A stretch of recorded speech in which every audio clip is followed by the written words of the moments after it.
So I have today Brian Ward and Jennifer Roberts. Jennifer is an attorney in California, and Brian is a biomedical researcher who is very involved in the legalities of the pandemic. And Brian, you caught my eye yesterday because I saw a very distressing tweet concerning my favorite hospital, Houston Methodist. I believe that's what you were tweeting about. And another roadblock, Goliath wins once again. So can you tell us what happened? Yes, but before we can get into Houston, we must explain what happened prior to that case involving Shriners Hospital in Galveston, Texas, because that also went before the Supreme Court. And so it's just a legal technicality that we must understand up front. And both cases argued the same set of facts. That was the hospital entered into a contractual agreement with the federal government to never mandate any individual to use an unlicensed medical treatment that is funded or authorized by the federal government. That's called a federal-wide assurance agreement, and it comes back result from the Tuskegee experiment, where the federal government engaged in medical research abuses against African-American males. So in 1974, Congress passed the National Research Act. And without getting into the legal weeds here, it promulgated 42 U.S.C. 289, which basically means that the executive branch is under a ministerial obligation, which means they don't have any authority to deviate or not comply with that standard, to protect the rights of the American people when they're involved in federally funded unlicensed treatments. And that right, for the last 40 or 50 years, has been known as legally effective informed consent. And that's in a phrase, Mary. And yet, HHS has done such a wonderful job in the last 40 years of concealing that right, refusing to effectively educate the American people of that right, that I have not met a single hospital CEO, an executive, or a doctor who knows anything about what's called the federal-wide assurance contract that they're under. And that contract means that they can't force someone to participate, they can't coerce someone to participate, and they most certainly can't punish someone. And that contract is predicated upon them accessing federal funds. So the second contract in place at Shriners was that they agreed on behalf of Texas to administer the COVID-19 unlicensed drugs to the people in the state of Texas under the legally effective informed consent standard. And so on that, we went to court, or the plaintiffs went to court, and they argued these facts. The favorite judge of the Republican Party, Judge Jeffrey Brown, he's the one that stopped Texas from trying to do redistricting, and he tried to stop the dissenting judge in the appellate panel, or that panel, from issuing his dissenting opinion. Well, basically what real quick, hold on. Jeffrey Brown was involved in our lawsuit against the FDA. And that he issued a motion, he granted them their motion to dismiss. And so we appealed to the Fifth Circuit and won on appeal. But anyway. Congratulations. That's fantastic. They are well, long story short is that he concealed the contracts. He refused to discuss them. And he dismissed the case against federal court procedure rules that he could not do because he would not accept any of the plaintiff's allegations. It went to the Fifth Circuit. The Fifth Circuit panel we knew was being stacked against us. One judge was 90 years old, couldn't even ask a single question, cognitive disability for sure. Bless his heart. Yeah, he was basically a auto pen judge. Which judge was that? You know, I don't know his name, and I apologize. I know that Judge Carl Stewart was the main guy who wrote the opinion. Okay. And so the Fifth Circuit also concealed the federal-wide assurance contract, the rights of the American people involved in these drugs. They would not even discuss how Texas was legally responsible for ensuring no one in the state was subjected to the drugs by contract with the federal, two contracts, by the way, with the federal government. And here's what the Shriners Fifth Circuit panel did. This is where it gets dangerous. They said that Shriners' conduct was not unlawful. Now, they didn't define the conduct. They engaged in what's called deceptive implicature. So at the very beginning of their ruling, they said that Shriners used these unlicensed medical treatments, and that was the contention at stake. So at the very end of the ruling, they said that Shriners' conduct was not unlawful. So they have what's called spatial displacement, and that was by design. And so, long story short, they basically said that Shriner's conduct of subjecting individuals to unlicensed medical treatment was not unlawful. Now, they did that in complete isolation of the alleged facts, that Shriner's was under this contract not to do that. And So Brian, that remember, everyone needs to hear you. And when you say unlicensed medical treatments, we are specifically talking here about the COVID jabs. This was the jab or job mandate. So every time we hear that, that's what they were not supposed to force their employees, like Dr. Mary, to do. Well, And yet this is what the Fifth Circuit was ignoring. I briefly read part of their opinion, and they mentioned, private versus state actor. Can you discuss that? Like, is that important? And what was the loophole? How did they work their way around this? Well, the loophole was that they just ignored the plaintiff's allegations. There was no because, and you know what? Sorry, Brian, sorry to interrupt, but for our audience, let me tell you something. On a motion to dismiss, the standard is that any judge simply must accept as true the plaintiff's allegations. You draft your complaint, you allege whatever you want, and that is the standard at the motion to dismiss stage. The judge must read your allegations and simply accept them as true.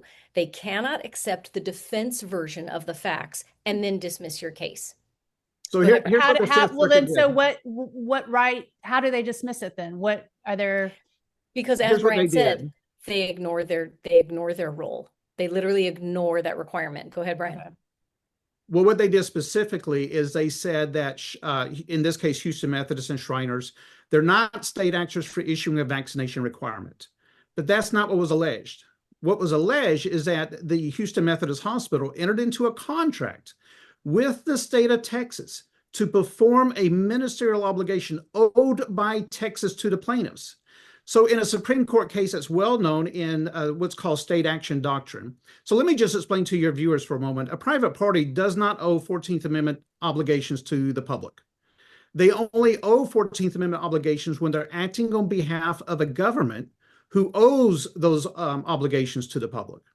So in this case, the state of Texas entered into a contract with HHS, specifically CDC, to administer these investigational drugs to the public on the condition of voluntary basis. And Texas was lawfully obligated under its federal-wide assurance contract and the contract called the CDC COVID-19 vaccination program that they were supposed to obtain the individual's legally effective informed consent, which means they could not be pressured or punished. Mm-hmm. And so under a Supreme Court case called West v. Atkins, here's what the Supreme Court said, and this is well-established doctrine, that if the state owes a constitutional obligation and they delegate the government function to a private party who enters into a contract voluntarily to perform that function, then that private party owes that constitutional obligation. It's as straight to the point and short and black and white, and it's been well-established court doctrine for decades now. And so the Fifth Circuit ignored, and what they did is they made this about a vaccination requirement in general, which was not the argument. The argument was that you can't mandate unlicensed medical treatments. Right. You brought up sorry to interrupt. I wanted to to point out what you just said that I think the American people don't really realize. And that was when the US government wanted the nation to be vaccinated with this mRNA quote vaccination, they had to recruit other entities to do it. Mm-hmm. And that's what you're saying, that all these entities who signed the contract with the US government, I want to be a COVID shot provider. They were signing under that federal-wide assurance agreement, and they promised the government, by the way, we won't violate any law or any regulation when we give this to the public. And that was the problem, because they were violating the agreement to not coerce anybody. And I know Houston Methodist preceded Biden. I assume Shriners preceded Biden as well when they instituted their mandate. And does Biden's mandate, does that affect anything at all? No, other than it was illegal as well. The CMS, within this legally effective informed consent doctrine, Mary, not only is contractually bound under the federal-wide assurance agreement, which 30,000 entities have contracts promising not to do this, including all U.S. states, but 24 federal agencies also have their own federal-wide assurance contract. The CDC has a federal-wide assurance contract, And within the regulatory framework of 24 federal agencies, they promise not to coerce individuals. And so the executive branch, under, just for the lawyers out there and anybody else who might be listening, under Title 42 of the U.S. Code, Section 289, the executive branch must protect the rights, quote unquote, including when they issue cooperative agreements, which is what the CDC program was, a cooperative agreement, when involving humans with unlicensed medical treatments or related activities. And let me shock you for a moment. And it's because we're dealing with an area of law, the biomedical research industry, and how it impacts the 14th Amendment rights, that you may take 60,000 tort attorneys in America and you may find 5 who understand this information because it's just, there's no money to be made in it. Mm-hmm. But the CDC program itself was a federally funded biomedical research activity. It required all states, hospitals, vaccine manufacturers to monitor and study humans for adverse reactions to the product, obtain what's called their identifiable private information, and then report that research data to various government agencies and the manufacturers. Well, that is a biomedical research activity according to federal law, and that requires your legally effective informed consent. So everyone who took the drug, they volunteered to become a human subject in a federally funded research activity, to be monitored, to publicly disclose their private health information to unknown persons, reasons, and length of time. To this day, they're still being monitored. And that information and that data collected on them can be shared with people around the world through these pharmaceutical companies. And people lack the understanding of the invasion of privacy that we just incurred, that now the judicial branch of government is working overtime to protect and to hide from the American public. And Brian, you make a really great point that this is biomedical research. These are biomedical products. And so what we're talking about in these cases is not limited to the COVID shots. It can be expanded to any investigational drug, any unlicensed product, any biomedical research. And so these decisions that are ignoring the duty to the American public, they're ignoring the necessity of legally effective informed consent, they are really dangerous to the freedom of Americans in the future, starting now. Yeah, I mean, it set a precedent, right? Basically, we can be forced or at least heavily coerced. Certainly precedent. This is what we're seeing, Mary, across the circuits. Okay, we are having federal circuit decisions, and they are coming down on the side of secrecy, on the side of forcing people without their informed consent. And we need intervention by the federal government, because we've seen, Brian, help me out, the 5th, the 9th, the 10th, the 6th circuits, all in some form or another dismissing actions by citizens regarding this theory, as if to say, nope, you know what? We don't really care about the effective consent. We don't care about the authority argument. We don't care that they broke their promise to the government to not coerce you. There's some reason we're dismissing. And we're having basically the same decisions in different ways across the circuits. And the Supreme Court and the Solicitor General need to weigh in, because what we're noticing is this is an undermining of the judiciary, and the decisions are undermining the executive branch and the power of the Health and Human Services Secretary, because only that office, only that man right now has the authority to alter the way in which experimental drugs are offered to the public. Only he. Therefore, none of these entities had the ability or the authority to change the informed consent rules. That's what we're seeing in the courts right now, is they are ignoring this entirely. Have any of these lawsuits been heard by the Supreme Court, or are they all getting asked to be considered and denied consideration? Brian, they have not yet been heard. What we have seen, though, is there have been at least two petitions for certiorari, where you ask the Supreme Court, please look at this case, it was wrong, and those have been denied. And that's there are 2 cases that I'm consulting on that the Supreme Court just denied. One was Houston Methodist, but I know of others. For example, well, let me just tell you this, Mary, because this will shock you. At the district court level, none of the defendants, even including Houston Methodist, claimed any authority to mandate these drugs. Houston Methodist defense was basically that, so what if it's true? And I'm paraphrasing here, okay? So what if it's true? You can't sue us. You don't have a cause of action if all these things are true. But nobody claimed any authority to mandate these drugs. So what's happening is that these district court cases are going to the appellate courts for reasons that do not involve investigational mandate authority. Yet the appellate courts, called sua sponte, they're issuing a ruling on an argument that no one disputed under Rule 12b-6, it's called. And the Fifth Circuit, the Ninth Circuit, particularly the Ninth Circuit, just ruled that a governor has the authority to require citizens to use an investigational drug as a condition of public benefits. So even in that case, Governor Inslee in Washington State, who was being sued, a case I consulted on, he didn't even argue the right to mandate these drugs.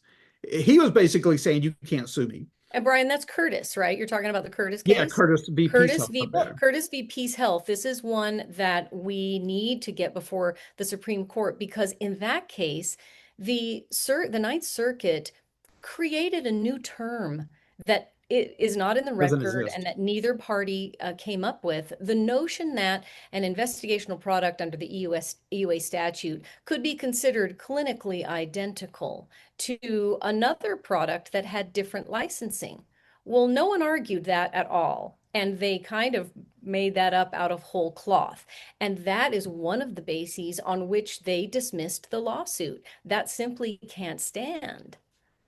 Well, the part that would shock you, Mary, is that the reason these appellate courts are establishing legal precedent that governors, mayors, cities, and hospital CEOs can override the Food, Drug, and Cosmetic Act, because that's what they're ruling, and override the Secretary's authority to mandate unlicensed medical products is because of this. 15 state governors who are Democrat governors created the Governor's Public Health Alliance. And they are establishing laws in their states that literally vitiate the Food, Drug, and Cosmetic Act. And I'm going to give you one of them so that you'll understand the reason behind the judicial corruption. In the state of Illinois, Governor Pritzker issued a law. He literally said that if the FDA does not approve a drug, but the World Health Organization recommends it, then anybody who prescribes this drug, the one that's recommended by WHO, we, the state of Illinois, were not considered a misbranding felony. So misbranding, of course, is when a person promotes a drug outside of its legal indication as labeled on the product. And so the purpose to this is to create a backdoor authority for the World Health Organization to have power over America's health policies.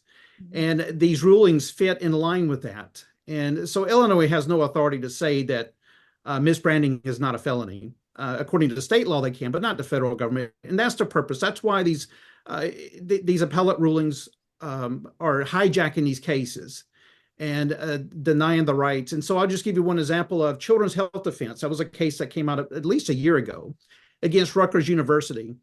And the court held that the state can apply consequences to anyone not using an EUA product.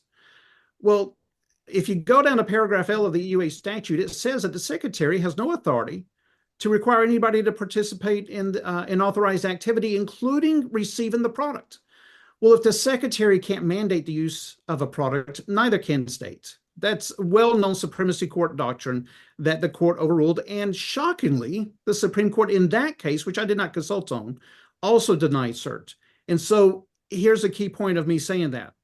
For the first time since 1938, when Congress enacted the Food, Drug, and Cosmetic Act, the Supreme Court of the United States is allowing a lower court ruling that permits states to issue a contradictory legal requirement that conflicts with the Food, Drug, and Cosmetic Act. To my knowledge, that has never been allowed before in the history of the FDCA as applied to Supreme Court doctrine. And that's exactly what all the jab or job mandates were. They were the entities, the governors, the municipalities, the healthcare providers, presuming and acting as if they had authority greater than the Health and Human Services Director, Secretary. They did not.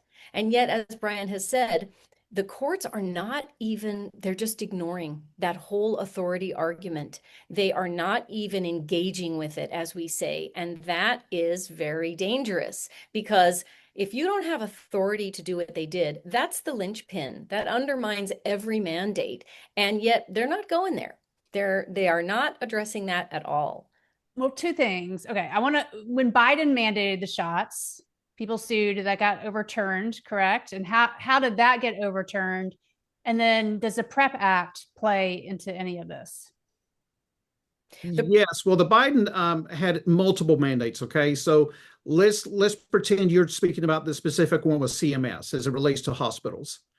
And part of that was allowed to move forward. Part of it was remanded. However, you need to understand they didn't argue. Nobody argued in that case as it relates to investigational drugs or the drugs classification. They only argued about vaccine mandate authority in general.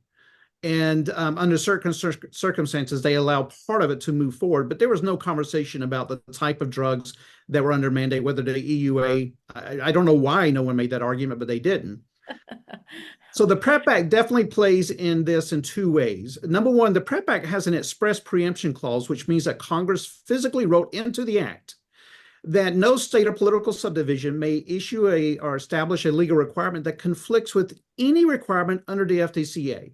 Well, that extends to the FDCA's option to refuse an EUA product. And so we have an express preemption clause that, say, for example, one of the lawsuits I'm consulted on against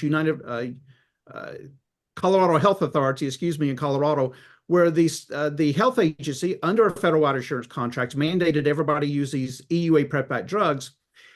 They were expressly preempted from engaging in that challenge conduct. Now, these are public employees in the state of Colorado. These are public health care workers. Secondly, and this is an important part for everybody to understand, when you engage or you use a PrEP Act countermeasure, you are quote unquote volunteering to waive your 14th Amendment due process rights to sue another member of society injuring you with a covered countermeasure. That's what they call them listed products that are immunized from liability under the PrEP Act. They're called covered countermeasures. And so the Supreme Court has long said that a citizen, an individual, cannot be required to waive their constitutional guarantees. It cannot be waived under conditions of coercion, intimidation, or force. Those are the literal words used by the Supreme Court. This is well-established doctrine in the Supreme Court, and yet we have the 10th Circuit and the Ninth Circuit effectively, and the Fifth Circuit effectively holding that these entities can mandate individuals to participate in biomedical research activities and products while simultaneously requiring them to waive their due process rights to sue if they're injured by the products. This is one of the greatest abuses of the judicial branch of government in our nation's history, and it undermines the very foundation of our Constitution. Well, Jennifer, I want to ask. Yes. So I read yesterday that Russia has a federal law that none of its citizens can be mandated for any reason whatsoever. But the U.S. does not have that. Is that correct? Right. I read the same thing. Our American protections are less than Putin's Russia. What do you, how do you go figure? Right. But that's true. And what Brian is saying is really, I think most Americans do not realize the protections that they are offered, that there have been given to them by the Food, Drug, and Cosmetic Act, the protection they had against these covered countermeasures, the COVID shots. And, they don't know. It's kind of like Glinda in The Wizard of Oz, when she tells Dorothy, "You always had the power, my dear." Well, Americans always had the right to say no without penalty. Again, the statute's very clear. You cannot induce and you can't coerce someone basically into being a lab rat. They have to volunteer for a clinical trial. But the jabber job mandates were absolute coercion. Also, the donuts and pizza. And the free beer or whatever, that was inducement, also unlawful. But that's what we saw across the nation. And that's why Brian and I were both astonished that these are the only cases in the country regarding the biomedical research problem, the lack of informed consent problem, the lack of authority problem that is clearly stated in our laws. Here's the other really annoying thing that's happening in the cases, and that is they are being dismissed because the courts are saying, oh, you don't have a private right of action. The courts are telling these citizens, individual citizens, that yeah, they don't have the ability to sue the government on the protections provided to them in the Food, Drug, and Cosmetic Act. Why? Well, I don't Makes understand. no, I know, we don't either, because the reason those protections are there, and the reason that Senator Ted Kennedy years ago in 1974 was working so hard to make sure these protections would be available to Americans, they are there for the benefit of the American public. They are not there for, who else would they be benefiting if not the recipient of that product, the recipient of that biomedical research, investigational, or experimental drug? And yet the courts are saying, no, no, no, no, you can't sue. Call your congressperson, do something else, but you cannot bring this action to vindicate your own rights. And America was founded on individual liberty, the liberty of the individual to say no or yes. And that's what's being squashed. So Well, has anybody won? Because I feel like I did see something on X. Somebody won $22 million, or there was some mandate case. What we're seeing, Mary, the success is often in the Title VII religious discrimination actions. That is where we are seeing successes. And you'll see the $10.3 million settlement, for example, or the $12 million jury verdict.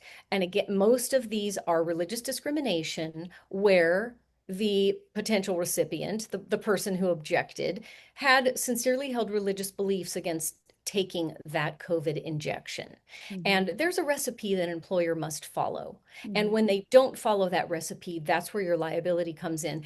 You have to bend over backwards and accommodate the religious conflict of your employee in the workplace. That's where you're seeing the big awards.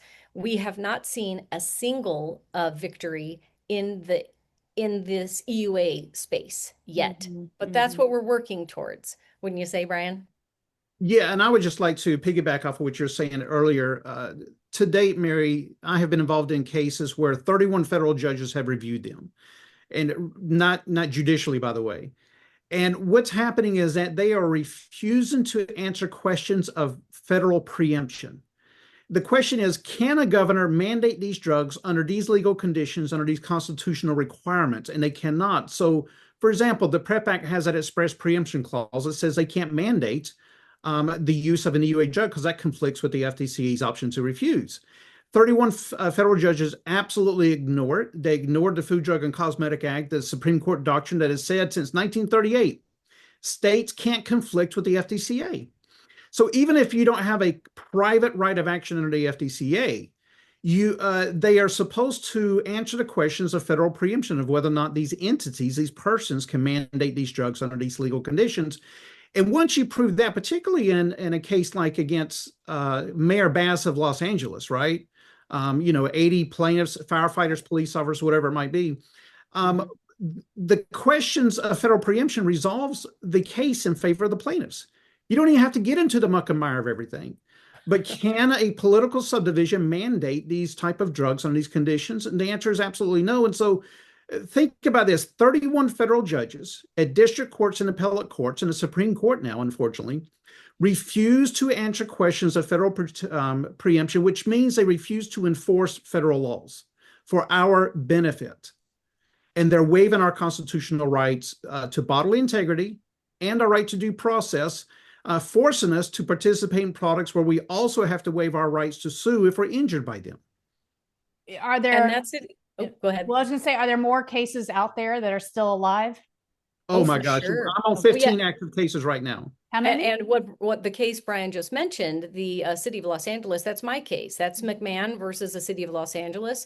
That's Michael McMahon, the first terminated LAPD officer, decorated officer, fired after 14 years of service for basically refusing all of the COVID tyranny in the city. And he founded Roll Call for Freedom and gathered all kinds of other first responders and civilian employees across the city of Los Angeles to push back on the city's mandate. Well, that's been dismissed in the district court because of that Curtis decision, essentially in the Ninth Circuit, basically coming up with all the different reasons about why you can't sue us, or we're going to ignore the preemption, we're going to ignore the authority argument, or we're going to make something up about how the court believes that the original investigational shots were the same as Comirnaty, which was the product that Pfizer told the FDA it was going to produce, and it wanted a marketing license for.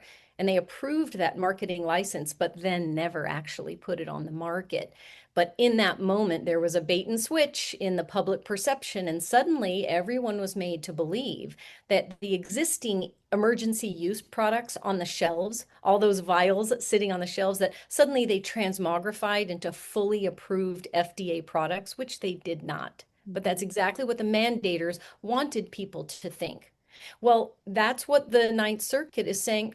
They were basically the same. They were clinically identical. And it's that term that they made up that just cannot stand as the rule, as the reason to dismiss cases. So is your case still alive? Are you appealing, or is it? We are appealing. And so, yes, it's still in the process in that we're appealing while we're trying to get Curtis to the Supreme Court, to have the Supreme Court finally look at all of these arguments that Brian and I are raising here. The preemption, the authority, the product itself, the lack of authority by anyone else other than the Health and Human Services Directory. It's very much alive, but it's also a ticking time bomb. There are statutes of limitation, there are filing periods that are running out, and we're kind of running, we're running up against those.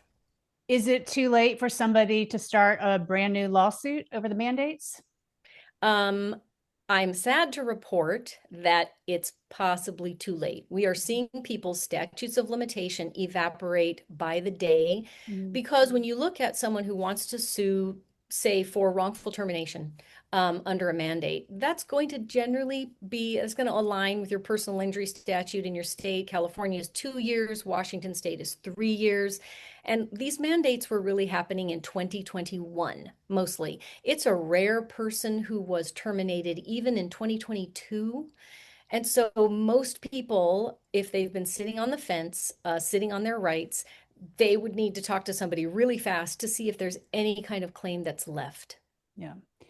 And Brian, I couldn't hear you earlier. How many cases are still out there where there's hope that possibly we could get the Supreme Court involved?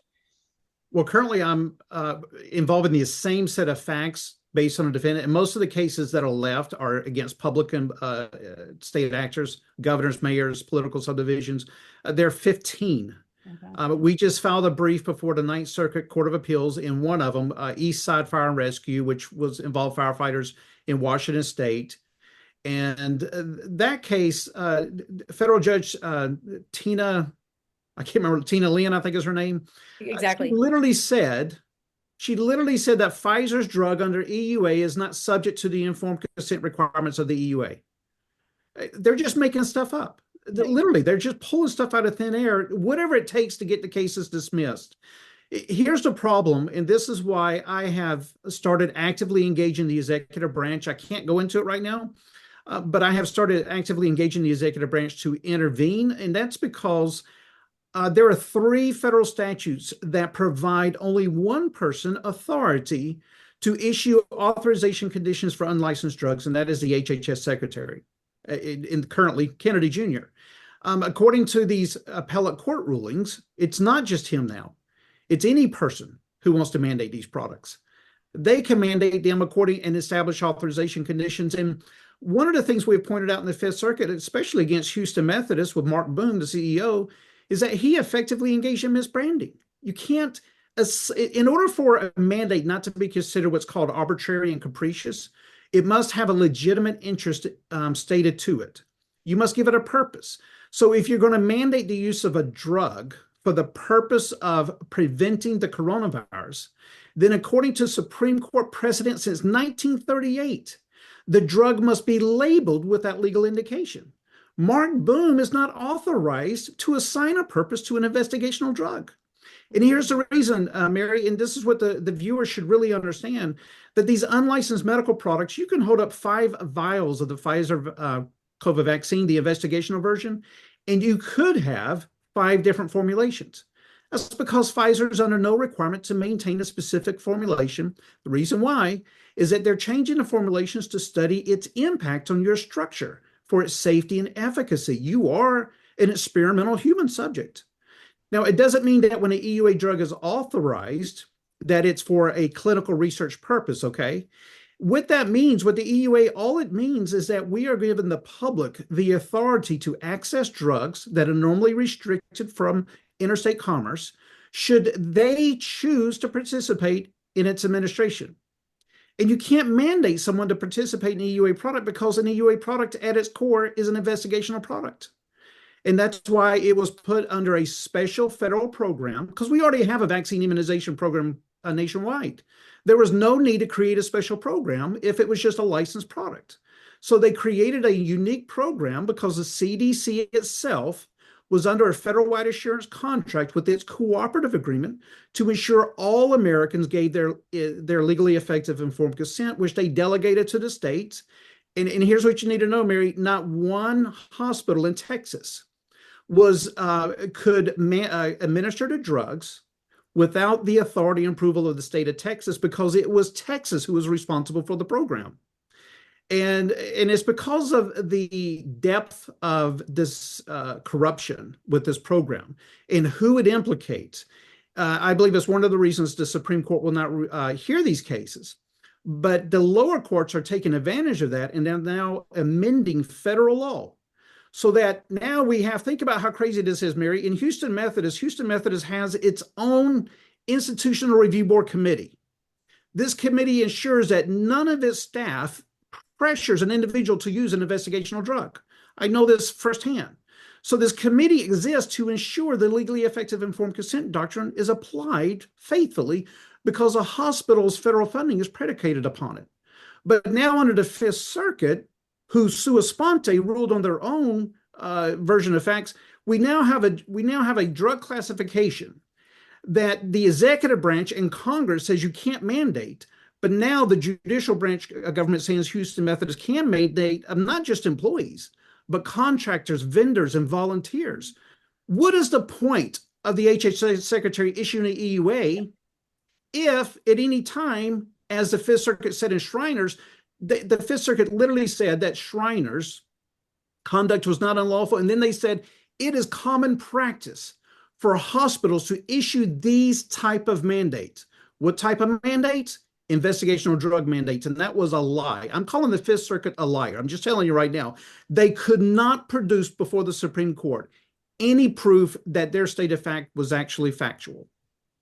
So we have, in fact, I mean, Brian, that's an excellent point. What is the point if it is going to be overlooked? And in fact, what's the point of the Food, Drug, and Cosmetic Act if it's not going to protect Americans? What is the point? Well, it sounds like we need a law that you cannot mandate anything, period, right? Is there not a law like that? Just a plain law? Yeah, it's what we're talking about. It's the FDCA and it's the EUA statute and everything related. It's literally there in black and white. And it's that simple, and it's still not being. I just thought, well, maybe there's some complicated legality loophole that they're. As you can tell, this is complicated legality. There's lots of weeds there.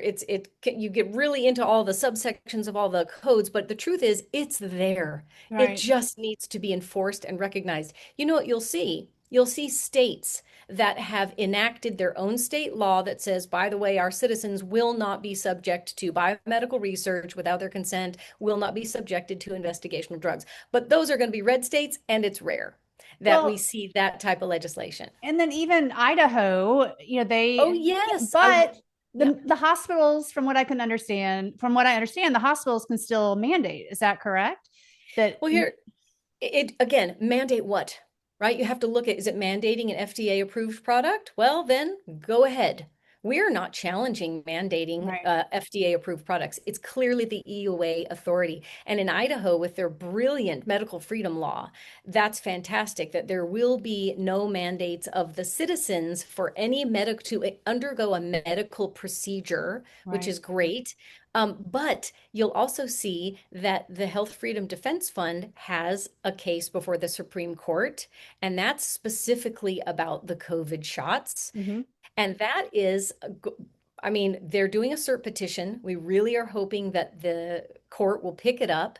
And the issue there is the product itself.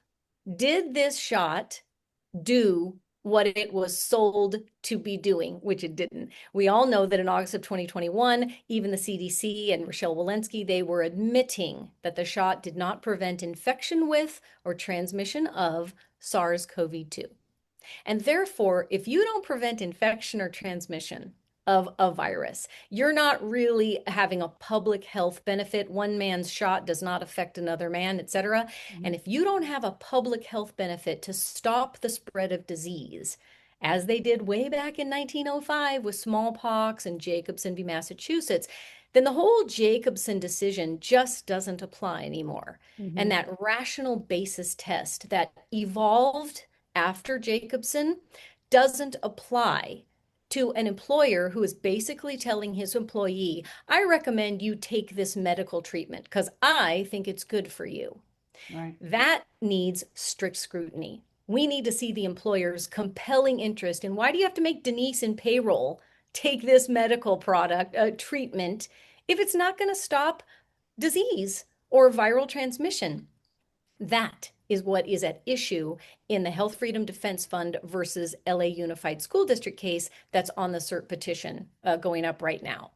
We have so many ways to say no in this country, and they are, it's not, it's a medical treatment only. We have the right to say no.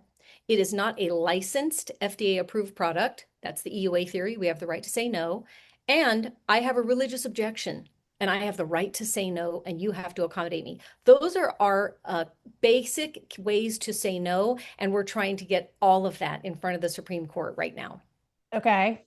And then, so how can they force it on us? What loopholes are there where we're not allowed to say no? The loopholes did. was, yeah, they just did it. Yeah, the loopholes is that they just did it, and because Mary, like I said in the very beginning, the HHS itself, and I'm not saying HHS under Kennedy, okay? HHS before this administration for the last 40 years, they have concealed the federal-wide assurance program, the legally effective informed consent doctrine, for so long that I've not met a single doctor who knows of it. And so to circle back to what you asked earlier, what are the laws to protect us? Mary, Houston Methodist was under a contract, 2 of them, a federal contract, federal obligations, and 31 federal judges involving entities and defendants like Houston Methodist or political subdivisions. The courts refused to acknowledge the existence of that contract or to compel discovery of them. And yet the Ninth Circuit themselves just ruled on the contract, having never seen it. And let me tell you something, this is the first time the federal courts, these are the first cases in the history of the legally effective informed consent doctrine dating back to 1974 that the federal courts have considered these facts. And so they are presented with the undeniable fact, the undisputable fact, a fact that the defendants themselves do not dispute. And so what they're doing is they're overriding the federal government right now. It's particularly the executive branch. And so I'll just tell you this, that after the National Research Act was passed by Senator Kennedy in 1974 to put an end to all this abuse, and we established a legally effective informed consent doctrine that all hospitals have signed a contract now in all states, the Congress was very, very creative in a very negative way, very corrupt way, to make it hard for a person to just have an outright civil right of action to go sue. And that's what needs to change. So these are 1983 civil rights violations, particularly against the states and the mayors, because it's clear that they're preempted. But I have proposed legislation that would give Americans a civil right of action if any person subjects them, pressures them, coerces them, or punishes them for refusing unlicensed medical treatment or to be placed under the PrEP Act. We can't require you to take a drug and then say you can't sue anybody if you're injured, and that you must alone burden the physical and financial repercussions of those injuries. And so, as you, Mary, yourself have worked hand in hand with patients that have incurred injury, I have worked on the human heart level of it with police officers and firefighters who have been injured, some of them very severely. They'll never see the end of their life that they were going to have. And, you know, I've been there in those Zoom meetings where they're crying. They don't know how they're going to provide for their children, their family. And their due process rights were waived without notification. They were never informed. They were coerced into it. That violates the Supreme Court doctrine as it relates to a waiver of informed consent when you're waiving your due process rights. And I think it's for that reason that we're seeing the level of corruption. And here's a legal reality, and Jennifer can speak on this, that although the statute of limitations for most Americans under a 1983 civil rights claim or a Title VII claim or a RFRA claim, as I call it, religious freedom claim, has ended, the claims that could be brought back based on fraud, because fraud tolls all, that could get really, really sticky for America as a whole, when you could demonstrate that these people engaged in a form of fraud, where they claimed an authority they did not have, and they concealed material facts. For example, Governor Newsom of California, he himself entered into a contract. He volunteered the state of California to ensure that he would offer these products to the public only under voluntary conditions. And then he turned around and ordered all hospitals in the state to require the medical workers to inject these drugs into their bodies as a condition of access in the medical facility, which effectively terminated their employment if they refused to participate. And he's requiring them, as an act of a state governor, for them to waive their due process rights. He has no constitutional authority. He was contractually prohibited from doing that, and he was expressly preempted under the PrEP Act, and he was preempted under Supreme Court doctrine as it relates to the FDCA. And yet we have these judges who are dismissing these cases on the wildest of reasons you could possibly imagine. In fact, the judge in the LA case said, well, it doesn't appear that the plaintiffs actually dispute the differences between these drugs, when the entire lawsuit was about that dispute. Or what about the one, the judge, I believe it was in Oregon, where she decided that a product or the vaccine is really determined by the community? Wasn't that the ruling, Brian? Yes, she said it is the common belief of the people of the state, not the FDA, CDC, HHS, or the secretary, that determines the drug's safety and efficacy. It is the common belief of the people of the state. That's just what it, yeah. So it's almost like there was a memo. It's almost like there is a concerted effort that none shall pass, that these district court cases at the lowest trial court level need to be stopped. And if they're stopped, we're going to take the risk. Let's punt them to the appellate court and let's let them deal with it there. And that, I tell you, has stopped a lot of cases of, just like as Brian said, the injuries to people, whether vax injury or whether injured from the mandate, losing careers, losing jobs, losing livelihoods, lifetime medical benefits, etc. The injuries are catastrophic. And largely, I mean, a tiny minority of people affected have been able to sue, and even smaller minority have been able to appeal. And the damage is it's just in the billions. It's practically in the trillions of dollars to American citizens because of this running roughshod over the clear protections we always were supposed to be given. That's the shocking part about all of this. And we're really trying to get some attention on these cases, because if this precedent stands as it exists in the circuits now, that is bad news for the next pandemic and the next shot or injection or treatment that someone decides you need to take in order to keep your job. Well said. Brian, I assume you have a list of those 31 judges, and I would love to know who they are and distribute that list. Thank y'all so much.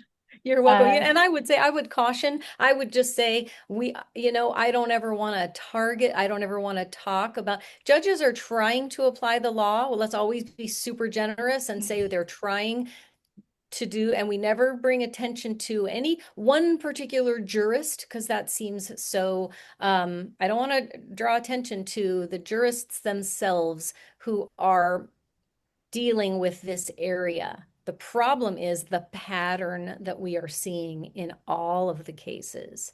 That's just really the issue that's alarming, and why we need the federal government to speak up. Have you looked into the judges' political affiliations, or have you dug into that at all? That's actually, people always, around election time, people become really interested in the political, but you often don't see that. You can look at who appointed them. Maybe that gives you an idea, but that's not even accurate.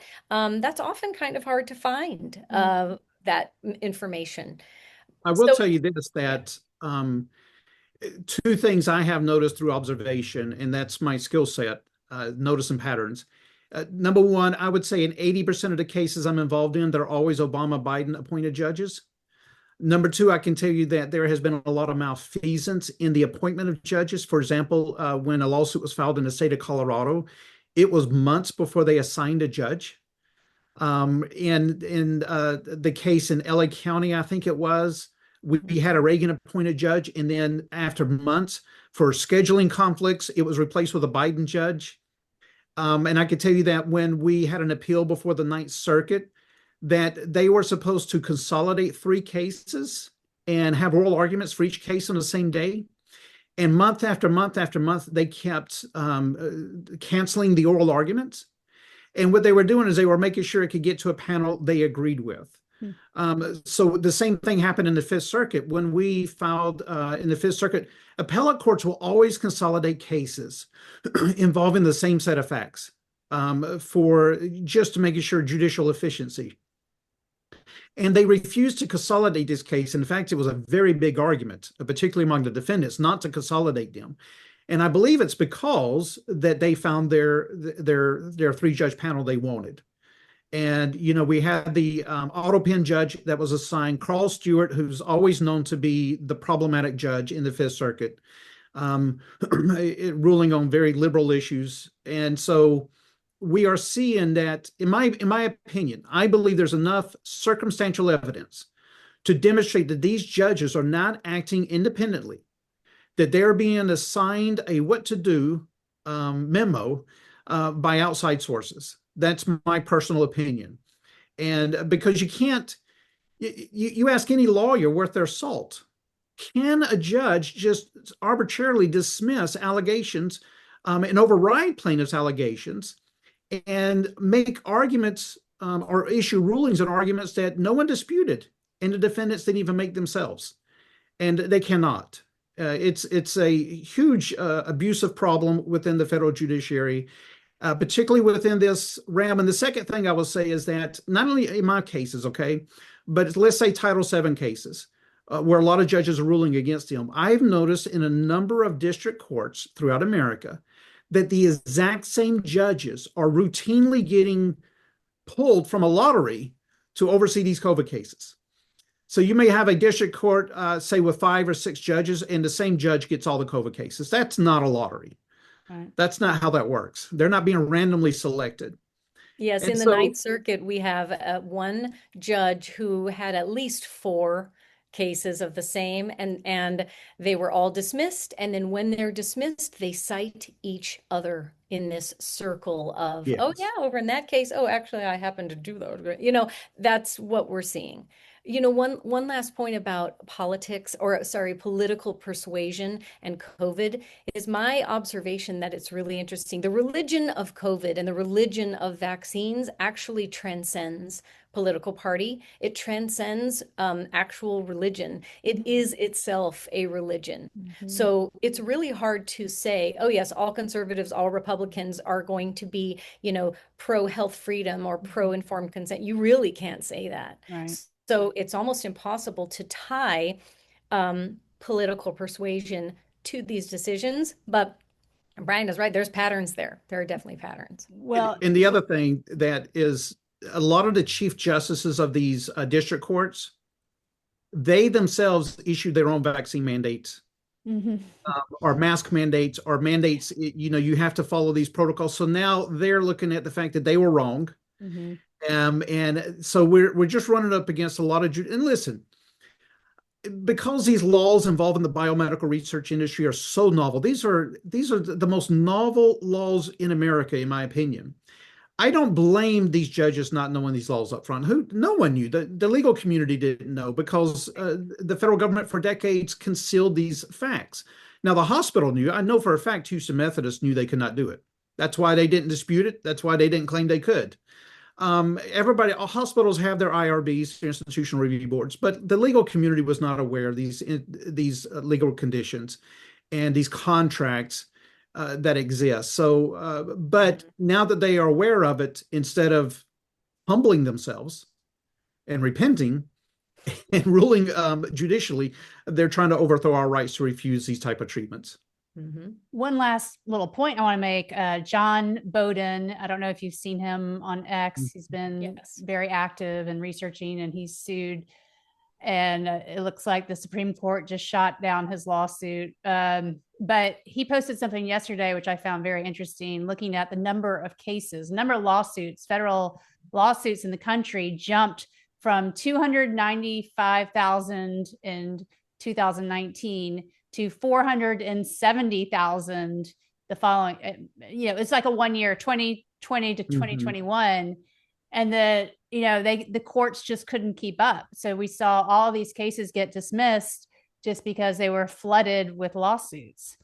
Yes. And, early on in 2021, when people ran into court expecting the rule of law, they got dismissed really quickly because there was too much that was unknown at the time, and the courts were too willing to go, oh, yes, this is what we've always done, and none of this matters.